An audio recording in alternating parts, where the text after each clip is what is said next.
šodien jūs esat ciemos pie mums privātajā pirmsskolā Brīvā Austrumu skola. Mēs atrodamies Ādažos. Mūsu ikdiena tiek pavadīta brīvdabā un latviskā dzīves ziņā.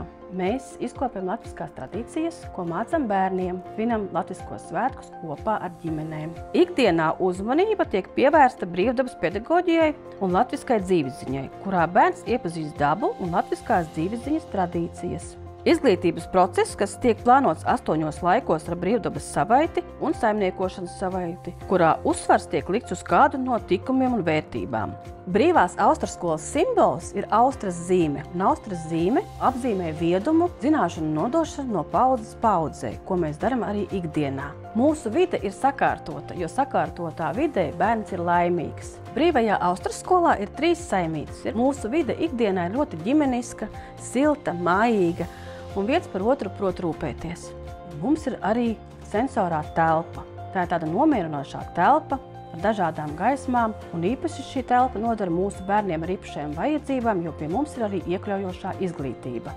Šodien mēs svinējām lielo dienu. Gatavojoties svētkiem, mēs vienmēr cepam vai maizīti vai pīrāgus, un mēs maizītei mīklu vienmēr jaucam abrā, kurai ir vairāk kā 100 gadi. Tad, kad ir sagatavota maizīte un ielikta cepties, tad var doties ārā un svinēt svētkus. Visi svētki mums sākās ar uguns iekušanu un uguntiņas pabarošanu.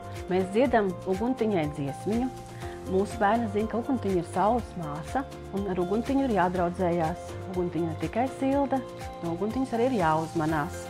Lielās dienas tradīcija ir augstu šūpoties. No rīta jau šūpoles tiek izpušķotas ar krāsainiem dzīpariņiem un pūpoliņiem, un tad puišu uzdevums ir izšūpot mūsu meitenes. Un tad, kad meitenes ir izšūpotas, olas ir nokrāsotas, tad gājām skatīties, kas mums ir iznācis, jo katra ola izstāsta savu stāstu. Un tad pirmo oliņu mēs draudzīgi sadalām, katram pa kripatiņai spēka. Un šādi, svinot svētkus, bērni iepazīst mūsu senču tradīcijas, kuras tiek aiznestas uz mājām, un arī vairākus citus svētkus, kā piemēram ziemas salgriešus un vasaras salgriešus, mēs vienmēr svinam kopā ar ģimenēm. Mūsu sētā ir iekārtota lauku sēta ar dzīvnieciņiem, kur bērni var iet un pabarot tos, samīļot aitiņu, vistas un trušus.